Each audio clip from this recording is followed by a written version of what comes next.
అంటే ఒక రీజినల్ గా ఒక తీసే సినిమాకి, అవును, నేషనల్ పర్స్పెక్టివ్ లో తీసే సినిమాకి what is the big difference అండి? అసలు ఒరిజినల్ డిఫరెన్స్ మీరు ఒక మేకర్ గా అంటే మాట్లాడాలంటే, అంటే డైరెక్టర్ గా. ఇక్కడ తెలుగులో అండి మనకి ఏంటంటే కొన్ని డైలాగ్ డ్రామా మీద వెళ్ళిపోయినా ఇబ్బంది ఉండదు. కానీ నేషనల్ లెవెల్కి వచ్చేసరికి డైలాగ్తో పాటు మెయిన్ కంటెంట్ కూడా ఉండాలి. కంటెంట్ ఇన్ ద సెన్స్ ఒక కొత్త ఎలిమెంట్, యాక్షన్ ఎలిమెంట్ అన్న యాడ్ అవ్వాలి, లేకపోతే ఇంకొకటి మన టేకింగ్ అన్న యాడ్ అవ్వాలి, లేకపోతే పాయింట్లో ఇన్నోవేటివ్ పాయింట్ అన్న యాడ్ అవ్వాలి. ఇట్లా యాడ్ అయ్యే అంశాలు చాలా ఎక్కువ ఉంటాయి. ఇక్కడ డైలాగ్ డ్రామా మీరు మిమ్మల్ని కూర్చోబెట్టి నవ్విస్తూ ఉన్నా సాటిస్ఫై అయిపోతారు, ఎందుకంటే మన కైండ్ ఆఫ్ కల్చర్ కాబట్టి. కానీ అక్కడ అలా ఉండదు. అది ఓకే, మీకు దాని మీద మీరు బాగా స్టడీ చేశారండి? స్టడీ ఏం చేయలేదు సార్. జనరల్గా స్టోరీ రాసుకున్నప్పుడు అది తెలియకుండా అది ఫస్ట్ హాఫ్ వరకు ఓకే, ఇక్కడ ఆడియన్స్ ఫుల్ సాటిస్ఫై అవుతారు. కానీ ఇక్కడ నుంచి నెక్స్ట్ లెవెల్కి ఎలిమెంట్ వెళ్ళాలి అనేది ఇంకా అక్కడి నుంచి రాసుకుని తీసుకెళ్ళింది అన్నమాట. అంటే ఏ సినిమా అయినా కొత్తగా కనిపించడానికి లేదా కొత్తగా అనిపించడానికి మరి మీరు సినిమాలో ఏ సరికొత్త పాయింట్ని చూపిస్తున్నారు మాకు తెలియదు, రేపు 9వ తారీఖు అనుకోండి. But screenplay, taking and లీనియరా నాన్ లీనియరా ఇవన్నీ చాలా మ్యాటర్ అవుతాయండి ఫిల్మ్లో. అవునవును. మీరు ఏం మెథడాలజీ ఫాలో అయ్యారు సార్ ఈ కథ చెప్పడంలో? ఇది స్క్రీన్ ప్లే లీనియరా నాన్ లీనియర్ అండి? స్క్రీన్ ప్లే నాన్ లీనియర్, అంటే లీనియర్తో స్టార్ట్ అవుతుంది, లీనియర్ సినిమా లాగానే వెళ్తుంది నాది ఎప్పుడు. కానీ నాన్ లీనియర్ అనేది బ్యాక్ కి ఒక ఫ్లాష్ బ్యాక్ దగ్గర నాన్ లీనియర్. ఫ్లాష్ బ్యాక్ అని కాదు, అంటే మీరు చూసిన సినిమాలో ఇంకో కోణం ఏముంది అనేది బిఫోర్ ప్రీ క్లైమాక్స్ దగ్గర నుంచి స్టార్ట్ అవుతుంది. మీరు అప్పటిదాకా లీనియర్ సినిమా లాగానే వెళ్తూ ఉంటుంది, ఓకే క్లీన్గా ఉంది వెళ్ళాలి. కానీ మీరు చూడని కోణం ఇందులో ఏముందా అని నేను మళ్ళీ రెక్టిఫై చేసి చెప్తాను అనమాట, రివైజ్ చేస్తాను. ఓకే, అది. బట్ ఇందాక మీరు మాట అన్నారు చూడండి, అంటే ప్రభాస్ సినిమా అనగానే ఆల్ ఆడియన్స్, అవును, వయసుతో సంబంధం ఉండదు, అవును, జెండర్ తో సంబంధం, అవును, రిలిజియన్ లేనే లేదు, అవును, ఆయనకి.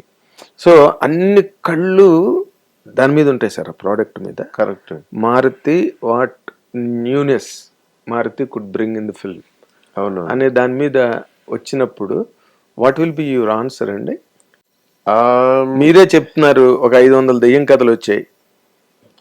అవును, ఖచ్చితంగా సార్. ఇప్పుడు ఆ కాన్ఫిడెన్స్ నాకు లేకపోతే ఆ మాట నా నోట్లోంచి రాదు జనరల్గా. ఎందుకంటే ఇది ఇంతవరకు అయితే తెలుగు కాదు, ఇండియన్ స్క్రీన్ మీద అయితే ఈ పాయింట్ రాలేదు.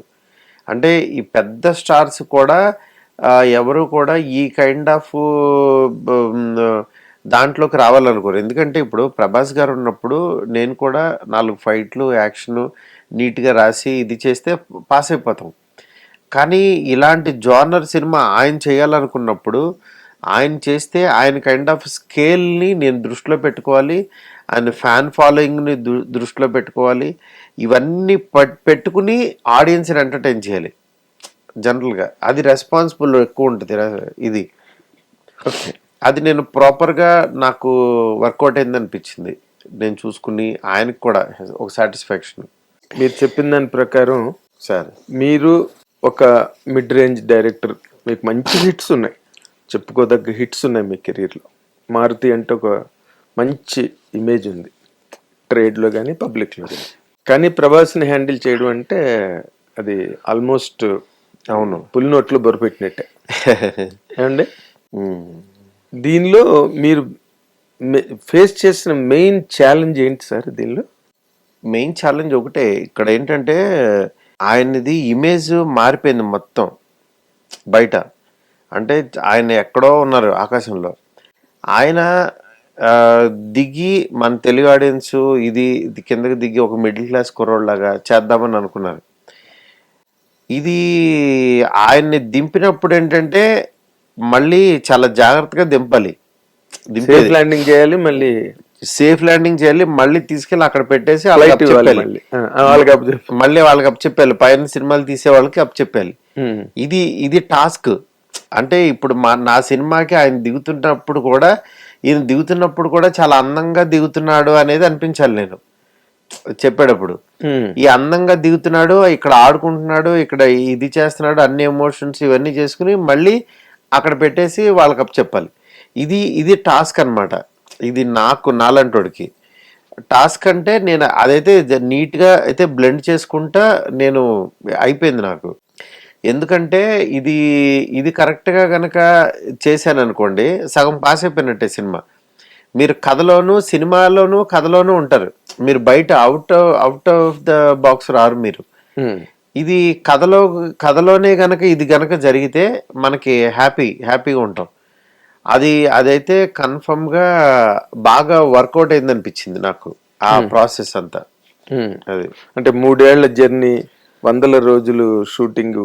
అవును ఏమండి, 100 కోట్లు బడ్జెట్. అవును. ప్రతిరోజు ప్రతి గంట దాని మీదే బతికారు మీరు. అదే సినిమా మీద, అదే కథ మీద, అదే వర్క్, అదే వర్క్ మీదే బతికారు. ఇంకో వైపు తిరిగి చూడలేదు. అవును. మీరు కానీ ఫర్ దట్ మ్యాటర్ ప్రభాస్ గాని.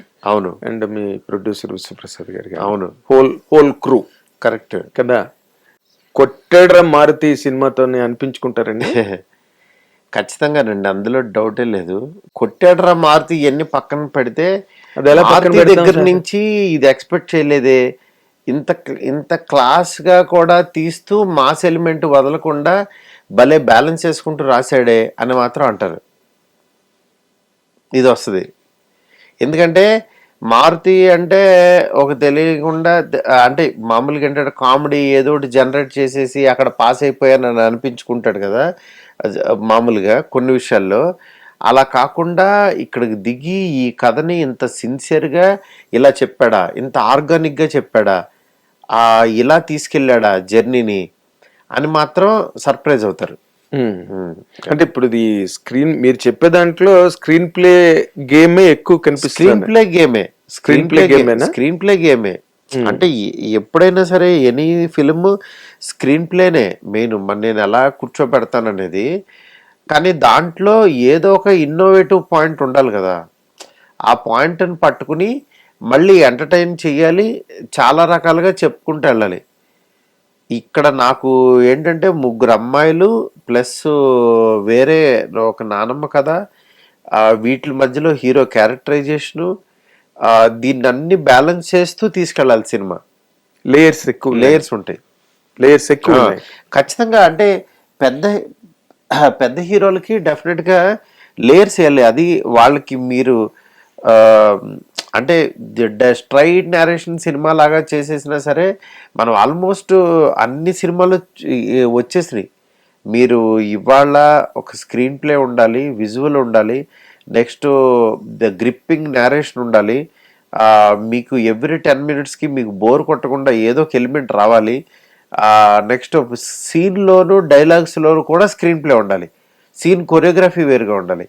ఇన్ని ఉంటేనే మీరు ఒక సీన్ గురించి టైం స్పెండ్ చేయగలుగుతారు. లేకపోతే ఇవాళ ఉన్న ఇన్స్టా రీల్స్కి దానికి మనకు వచ్చే మొబైల్స్కి అంటే బ్రెయిన్ మొత్తం మొబైల్ ఆక్యుపై చేసేసింది మనల్ని. అందుకని మీరు ఏమాత్రం బోర్ కొట్టి ఇచ్చేసినా సరే మొబైల్ ఓపెన్ చేస్తారు. అది చాలా డేంజర్. మీకు ఎప్పటికప్పుడు ఆ హై అది మెయింటైన్ చేస్తూ మీ లోపల ఆ ఇంట్రెస్ట్ తగ్గకుండా నేరేషన్ ఇవ్వాలి నేను. హిట్ టీవీ యాప్, ఇందులో short news, live news, entertainment shows, movies, digital magazines తో పాటు మీ జిల్లా వార్తలను కూడా ఫ్రీగా చూడొచ్చు.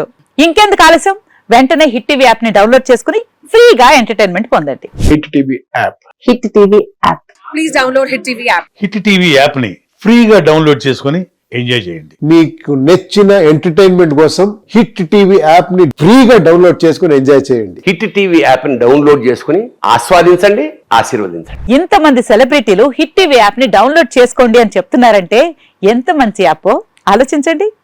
అమెరికా అమెరికా అమెరికా అమెరికాలో చదవాలనుకునే వాళ్ళకి విశ్వసనీయమైన పేరు మన శౌర్య కన్సల్టెన్సీ. UK లో 1 year masters, UK లో 1 year masters, 2 years work permit up to 5 years visa. Contact Saurya Consultancy. Contact 89851 89851.